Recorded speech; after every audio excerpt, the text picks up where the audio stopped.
हमारी संस्कृति, हमारे संस्कार सदा रहें हमारे साथ। सब्सक्राइब करें तिलक। राजन, ऐसे दो ही धनुष थे, एक त्रेता में राम के द्वारा तोड़ा गया और एक मथुरा के राजकुल के पास है। यदि उस धनुष की पूजा निर्विघ्न कर सके तो आपका कभी अनिष्ट नहीं होगा। इस यदि शब्द का प्रयोग क्यों कर रहे हैं आप? क्या उसकी पूजा निर्विघ्न होने में आपको कोई शंका है? नहीं महाराज, क्योंकि यह धनुष इतना कठोर है कि महाबली शेषनाग, सूर्य और कार्तिकेय भी नहीं झुका सकते। फिर भी क्या? गुरुदेव ने कहा था कि यदि यज्ञ के बीच में यह धनुष टूट जाएगा तो यजमान का नाश हो जाएगा।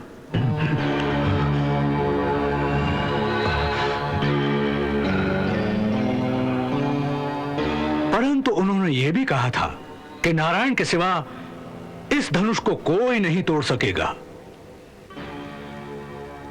इसलिए मुझे यज्ञ की सफलता में कोई शंका नहीं।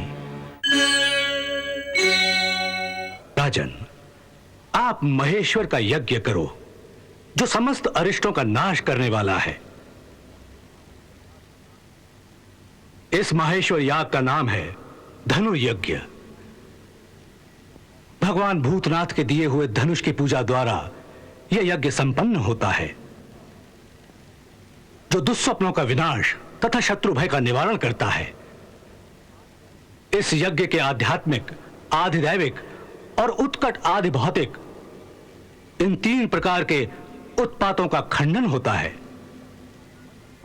यदि यह यज्ञ सफलतापूर्वक संपन्न हो जाए तो समस्त संपदाओं के दाता शंकर भगवान प्रत्यक्ष दर्शन देकर ऐसा वर देते हैं जिससे जरा और मृत्यु दोनों का निवारण हो जाता है।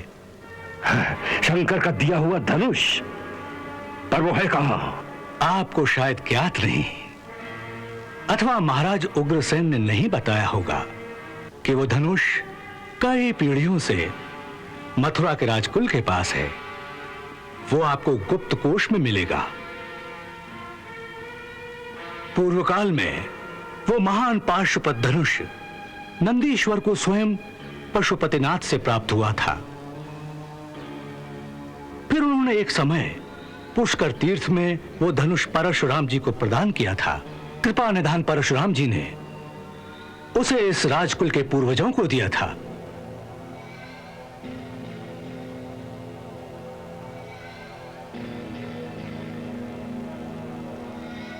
त्रिपुरारि ने उसी धनुष के द्वारा त्रिपुरासुर का वध किया था।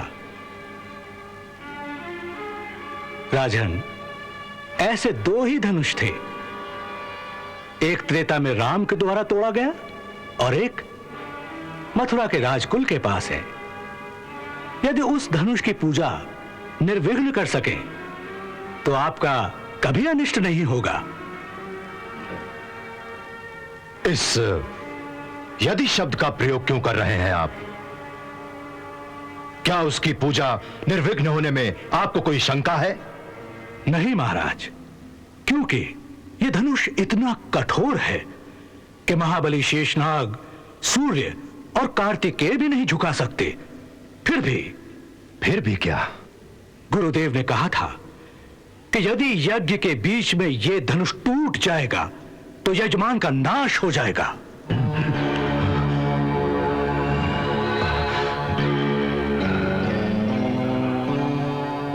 परंतु उन्होंने यह भी कहा था कि नारायण के सिवा इस धनुष को कोई नहीं तोड़ सकेगा। इसलिए मुझे यज्ञ की सफलता में कोई शंका नहीं। महाराज, मेरा परामर्श है कि आप इस महान यज्ञ का अनुष्ठान दृढ़तापूर्वक कीजिए। आपकी विजय होगी महाराज, विजय होगी। और मैं तो कहता हूं मित्र कि उसी स्थान पर अपने उस शत्रु कृष्ण को भी बुलाइए।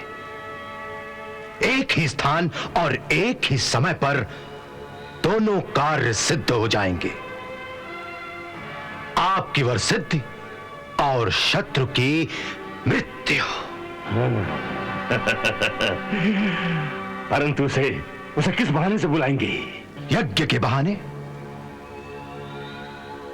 आप जो एक महान यज्ञ करने जा रहे हैं, उसे एक महान उत्सव का रंग दे दीजिए। अपने आसपास के राजाओं को भी न्योता भेजिए। मथुरा की जनता इस धार्मिक कार्य को देखकर प्रसन्न हो जाएगी। और अपने राज्य के वीर योद्धाओं को भी वहां पर बुलाइए, ताकि वो अपनी अपनी वीरता का प्रदर्शन कर सकें। और इसी बहाने कृष्ण को भी वहां पर बुलाइए कि गोकुल में कालिया नाग को हराकर और गोवर्धन पर्वत उठाकर जो उसने बड़ी बड़ी वीरता के प्रदर्शन किए हैं, उसी के लिए उसे इस राज्योत्सव में सारी प्रजा के सामने सम्मानित किया जाएगा। क्या चाल है, क्या चाल है।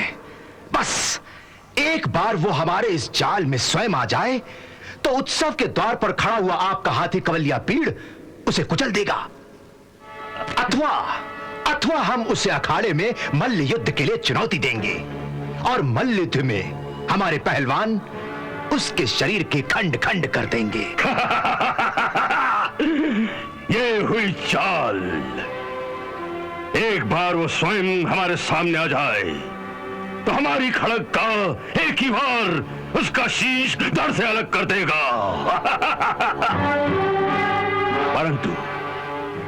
परंतु क्या? परंतु हमारे न्योते पर वो आएगा नहीं। न्योता उसकी ओर से जाए जिसकी बात वो टाल न सके। अर्थात वसुदेव और देवकी की ओर से न्योता भेजिए। देवकी? नहीं, देवकी मर जाएगी, परंतु ऐसा कभी नहीं करेगी। उसने तो अभी तक यह भी स्वीकार नहीं किया कि वो उसका पुत्र है। उसका सर उड़ा दीजिए। नहीं, जनता भड़क जाएगी। ये चाल खतरनाक है। सब खेल बिगड़ जाएगा।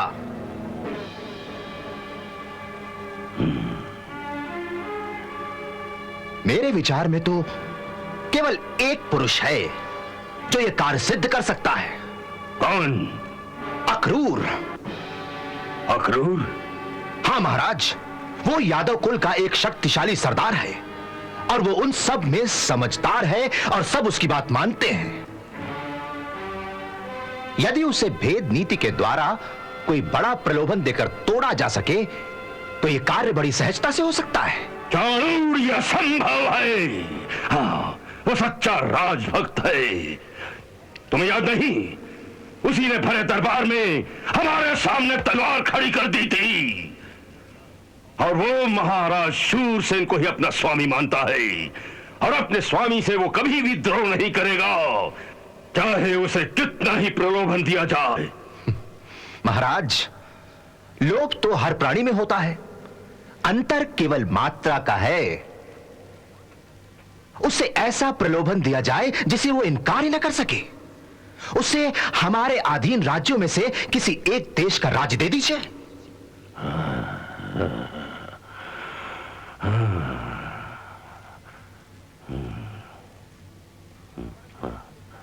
वो राजभक्त है, परंतु अंधविश्वासी भी नहीं। वो पूरा राजनीतिक है और एक सच्चे राजनीतिक की भांति वो महत्वाकांक्षी भी है। उसकी महत्वाकांक्षा पूरी कर दीजिए, वो आपका साथ देगा। फिर यह कार्य बड़ी सहजता से हो सकेगा, क्योंकि सब उसकी बात मानते हैं।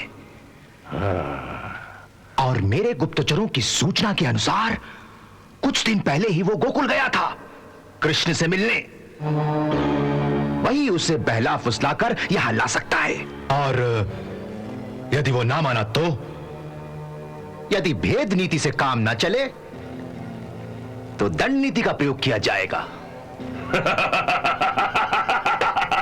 चाणूर, तुम्हारी बात में वजन है।